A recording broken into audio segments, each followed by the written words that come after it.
Welcome guys, it's Wes with DIY Food Plot Pro. Thanks so much for joining us on today's episode. We are out in a tract of timber. It's around a 100-acre farm, and this farm has been intensely managed TSI. I wanted to show you some real life examples of this farm and how this relates to our deer hunting woods. I think there's a lot of different goals that we as landowners are trying to decide in our woods what's most important to us. TSI is often a big blanket over everything, where for me TSI means we're going to improve the timber. FSI, forestry stand improvement. That's more what I'm looking for. I'm looking to improve the forest for whitetail hunting, not so much the timber value of this particular farm. Now, I can't do any cutting on this farm. This is a leased piece of property. The landowner will not allow that. So I'm just going to show you some real life examples of what this looks like on the farm that the landowner has done. This farm has been actively TSI'd for several years, probably 5 to 10 years. When I look around at this farm, it's very apparent that there's a lot of TSI that's been done. There's a lot of trees down, there's a lot of trees girdled, there's a lot of trees that have been hack and squirt, very few that have actually been fell on this farm. I wanted to kind of ring home the point here of what we're doing, what we're trying to accomplish with TSI. I think there's two main types of TSI. You're looking for timber or you're looking for wildlife. And while those two certainly can cross paths some, I think those woods look very differently in a picture perfect area that we're looking for timber, where we want those big open hardwood timber. We're gonna thin the stand down to where our white oak and red oak mainly, any other valuable trees, walnut, can get as much sunlight as they need. So we're going to thin the competition down. That's completely different than what we're looking for in a wildlife stand of timber. FSI, forestry stand improvement. And this is a great example of what I just walked up on right here behind me. There has been about 3 or 4 trees that have been TSI'd right here. This one's been treated, that one's been girdled. There's another one right there that's been girdled, several up here that have been girdled right in this area, which is great, right? We all think put timber on the ground, let sunlight in. The issue is with this one right here is you've got 2 giant white oak that are taking up, I'd say at least 80% of the canopy at this point. There's very little sunlight that's actually hitting the ground right here where we practice this TSI. While this was a great idea if you were trying to improve that white oak and trying to get it better timber value for wildlife, and I almost hate to say this, but that white oak really needed to come down. And the other tree, I believe it's a hickory from where I can see from right here, it needed to come down to let sunlight in to these areas. We're not doing any good if we're cutting trees down, but we're not letting any canopy in. I see this a lot on what a lot of folks are doing when they're doing TSI. They're cutting trees that are this big, that are growing, that are shade tolerant for the most part. They're growing underneath the canopy, and they're cutting these trees down. You're not doing anything by cutting trees down that are growing underneath the canopy. You've got to take the canopy down. That's what's going to let the light down to be able to new regeneration growth on the forest floor. It's not taking small trees down and leaving the big for wildlife.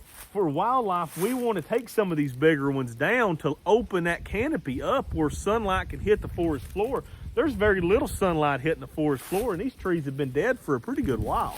All we did was add just a little bit of cover to where these trees fell over after they girdled. That's really all we did. We really haven't added any more woody browse. There's no more woody browse here than what there is right behind you in more of an open stand of timber, because there's no more sunlight hitting the ground. That's key in this whole process.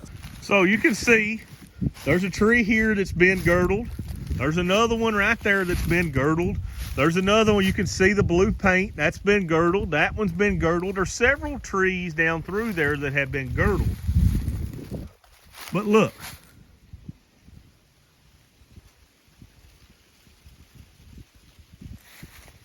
the canopy's still here.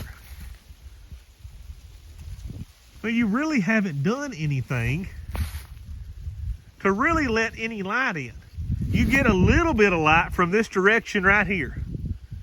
But that's all you're really getting. You're getting very little difference in the amount of sunlight, and that's very apparent when you look at the forest floor.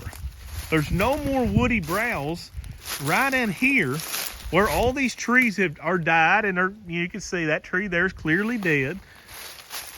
We haven't done anything to increase the sunlight on the ground on this property right here. You can see that tree there takes it all up almost. It wouldn't take all that much.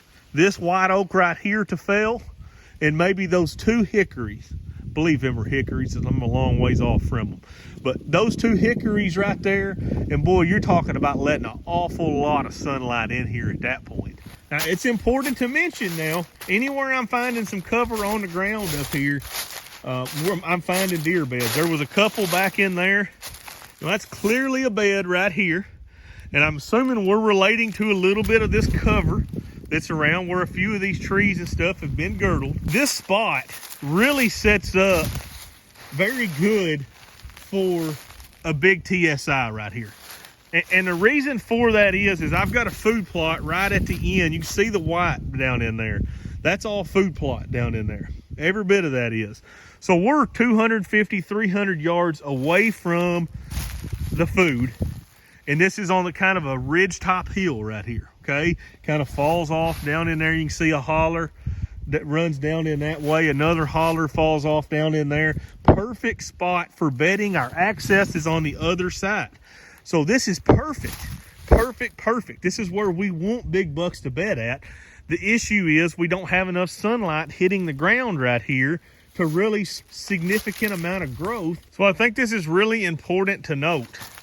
This looks much thicker than that farm I was on the other day. I think we can all agree with that. The video that I shot, 99% of the farms are lacking this cover, bedding, TSI. This looks so much thicker. But look at the forest floor. Very, very little woody browse. This is just as bad that pole timber that I showed you guys. There's nothing on the forest floor. And this has really been intensely managed TSI, but there's a big difference between for timber value and for wildlife habitat. That is a huge, huge difference. This farm right here is almost exclusively white and red oak. Every once in a while you'll see a cherry. Other than those three, maybe a little bit of hickory. This has been TSI'd, but has not been TSI'd for wildlife. There's no growth in here. This looks better because you see these tops laying on the ground, but there's no woody browse in here. Those are all dead limbs that has fell. That's not woody browse, that's just dead limbs. We don't have any predictable bedding on this farm because this farm is all the same. It's the same throughout.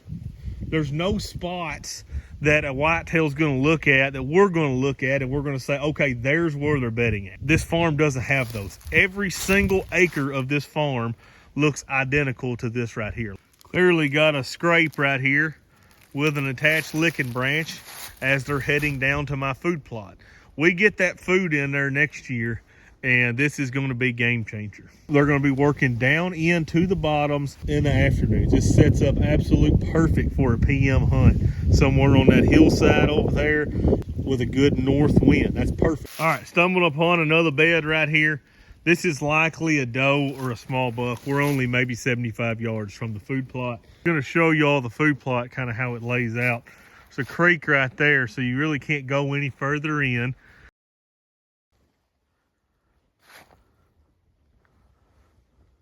And there's the shooting box down there on the very end. The whole field sets up about 250 yards. I'm going to take you up through there and I'm going to show you where you think, boy, that looks really good for whitetail hunting.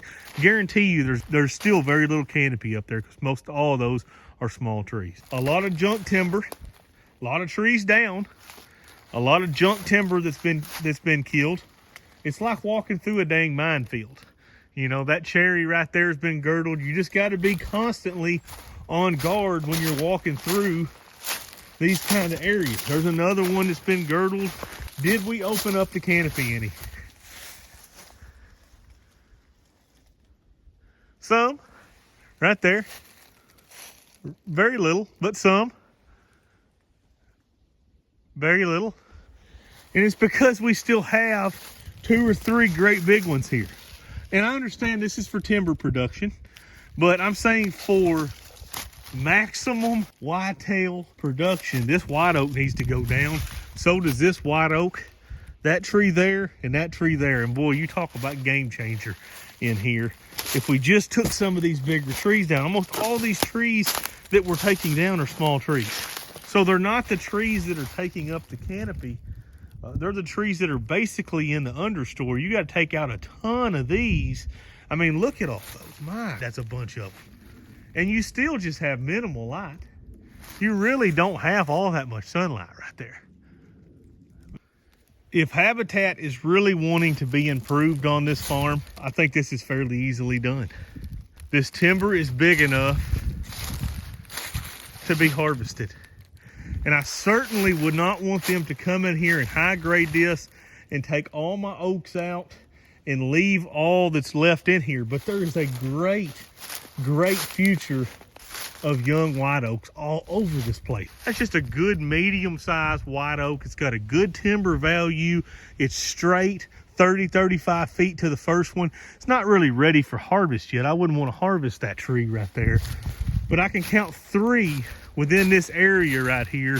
For sure her, let's see, for sure her, and right here. That's 3. You're still leaving a lot of white oaks around, but you're going to put a lot of sunlight on the ground. It's going to do 2 things. You're going to get some money off of it, and you're going to get better hunting. Well, you might say, Wes, I don't really need the money from the timber harvest. Well, one thing that we can do is we can come up here. We can get along this other side of the road where our hunting is not as good because we don't have the access. We can take that little yellow line right there, put a little screening in. We can take a dozer in there and we can clean off that green spot and we can plant a big, nice food plot. And we're already going to have a lot of TSI around that blue area from being logged. We can go in there and further increase that, gonna make that a really good sanctuary. And doing that right there, you can take some timber money and put towards making your food plot better. And now you can hunt this on a south wind, not just a north wind. Have the same exact setup. This side's actually set up better than the other side. Now, if you implement these changes, you have a super easy in, super easy out. In my opinion, if this was mine, this would be really easy TSI project. It would be called the loggers, get some bids, and I would selectively log this farm. I would not turn the logger loose in here and let this be high graded. I would have strict specifications. I would have somebody hired, a consultant to come in, a forestry consultant to come in, grade my trees. We're gonna go in and we're gonna have a timber harvest, and then by this fall, you would see a dramatic change in this farm.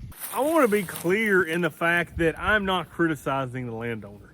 Everybody has different goals when it comes to their land, and they can do with what they would like to do with it. Some people prefer to manage for timber. Some people prefer to manage for wildlife. Neither is wrong. I'm just showing you what could be done for wildlife in this circumstance. This farm is clearly managed for timber. There's no question about that. And I think the landowner largely has done a pretty good job of managing for timber, but it's not necessarily translating over to his whitetail hunting. I just wanted to be clear on that I'm not criticizing anybody. Everybody has different goals, different time levels of dedication they can put to transforming their hunting woods or their food plots or whatever. I'm certainly not trying to put anybody down or criticize. That's not the reason that I was showing you this video today. The reason I was showing it to you is to show you some things that we could do in these woods if we owned them to really change this for a positive benefit to our whitetail deer. So thank you guys so much for watching. I really appreciate it. Smash that like and subscribe button if you hadn't already.